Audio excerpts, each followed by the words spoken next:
Dhoni finishes off in style. Absolutely magnificent in the night of the final. साल 2011 का world cup अब अपनी चरम सीमा पे था। भारत वर्ल्ड कप की शुरुआती 4 मुकाबलों में अजय रहा था। भारत ने अपना पहला मुकाबला बांग्लादेश से 87 रन से जीत लिया था। दूसरा मुकाबला इंग्लैंड से टाई रहा। तीसरा और चौथा मुकाबला भारत नीदरलैंड और आयरलैंड से जीत गया था। अभी भी भारत के लिए चुनौतियां खत्म नहीं हुई थी, क्योंकि सारी टीम्स का फोकस अब वर्ल्ड कप के लिए क्वालिफाई करना था। उधर भारत के बचे हुए 2 मुकाबले साउथ अफ्रीका और वेस्ट इंडीज जैसी टीम के खिलाफ थे। भारत को अपने ग्रुप में टॉप पे रहने के लिए इन दोनों टीमों से मैच जीतना जरूरी था। अब भारत का अगला मुकाबला साउथ अफ्रीका के साथ नागपुर में था। MS धोनी ने टॉस जीतकर पहले बैटिंग करने का फैसला लिया। सचिन और सहवाग की सलामी जोड़ी क्रीज पर उतरी और दोनों ही बल्लेबाजों ने भारत को तेज शुरुआत दी। पहले पावर प्ले यानी 10 ओवर तक भारत का स्कोर बिना विकेट खोए 87 रन था। साउथ अफ्रीका के पेसर्स यानी Dale Steyn, Morne Morkel, Robin Peterson जैसे गेंदबाज सचिन और सहवाग की सलामी जोड़ी का तोड़ नहीं निकाल पा रहे थे। अब 17 ओवर टीम के पूरे हो चुके थे। भारत का स्कोर 140 रन था और अब ऐसी परिस्थिति को देखते हुए साउथ अफ्रीका के कप्तान ग्रेम स्मिथ ने part time bowler Faf du Plessis के हाथ में गेंद थमाई और 18वां ओवर डालने आए फाफ डु प्लेसी ने अपने कप्तान को निराश नहीं किया और ओवर की चौथी गेंद पर उन्होंने वीरेंद्र सहवाग को बोल्ड करके भारत को पहला झटका दिया और इस पार्टनरशिप को भी तोड़ा। सहवाग ने 72 रन की पारी खेली। अब सचिन और सहवाग ने भारत को तेज शुरुआत दे दी थी। अब यहां से मौका था एक बड़े स्कोर का और अब तीसरे नंबर पर बैटिंग करने उतरे गौतम गंभीर ने सचिन का बखूबी साथ निभाया और दोनों बल्लेबाजों के बीच एक सॉलिड पार्टनरशिप हुई। गंभीर और सचिन के बीच दूसरे विकेट के लिए 132 गेंदों में 125 रनों की पार्टनरशिप हुई, जिसमें दोनों ही बल्लेबाजों ने मिडिल ओवर्स में कुछ बड़े शॉट भी खेले और भारत के स्कोर को आगे बढ़ाया। इसी बीच सचिन ने अपने ओडीआई करियर की 48वीं सेंचुरी पूरी की। उसके बाद 39 ओवर डालने आए मॉर्नी मॉर्कल ने ओवर की चौथी गेंद पर सचिन को अपना शिकार बनाया। आउट होने से पहले सचिन ने 101 गेंदों में 111 रनों की पारी खेल ली थी, जिसमें 8 चौके और 4 छक्के शामिल थे। इधर 40 ओवर पूरे हो चुके थे। भारत का स्कोर 40 ओवर में 268 पर 2 विकेट था। इधर गौतम गंभीर अपनी हाफ सेंचुरी बनाकर क्रीज पर खड़े थे और उनका साथ देने क्रीज पर उतरे थे यूसुफ पठान और यहां से भारत के लिए 350 के आंकड़े तक पहुंचना काफी आसान माना जा रहा था। पर इधर भारत के निरंतर अंतराल में विकेट गिरने लगे। 41 ओवर डालने आए डेल स्टेन ने अपने ओवर की पहली गेंद पर गौतम गंभीर को अपना शिकार बनाया।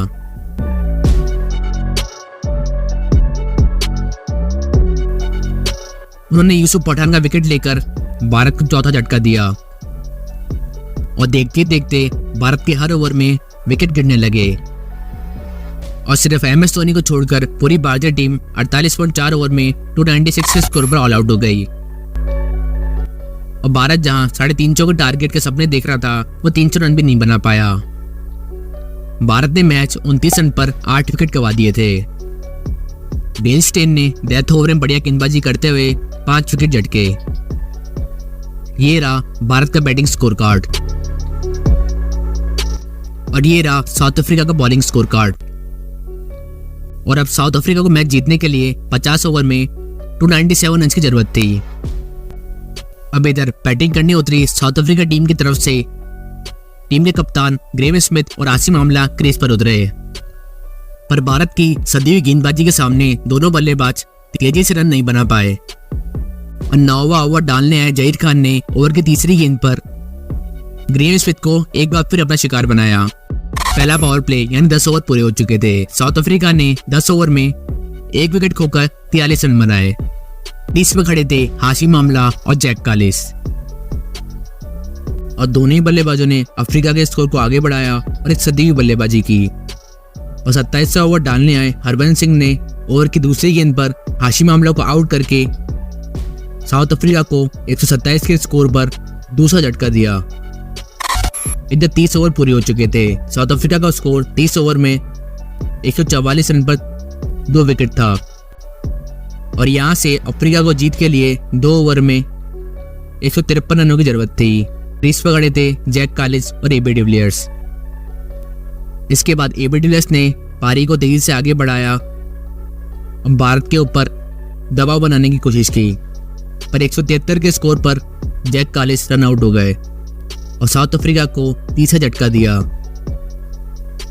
और इसके बाद क्रीज पर उतरे जेपी ड्यूमनी और एबी डिविलियर्स ने कुछ बड़े शॉट खेले और अफ्रीकी पारी को आगे बढ़ाया। इधर 40 ओवर पूरे हो चुके थे। साउथ अफ्रीका का स्कोर 40 ओवर में 218 रन पर 3 विकेट था और बचे हुए 10 ओवर में अफ्रीका को जीत के लिए 69 रनों की जरूरत थी और उसके हाथ में 7 विकेट थे। भारत मैच में पीछे होता जा रहा था। भारत को मैच में वापस आने के लिए विकेट्स लेने की सख्त जरूरत थी। 41वां ओवर डालने आए हरबंस सिंह की ओवर की दूसरी गेंद पर एबी डिविलियर्स ने चौका जड़कर अपनी हाफ सेंचुरी पूरी की और अगली गेंद पर हरबंस सिंह ने कमबैक किया और एबी डिविलियर्स की पारी को विराम लगाया।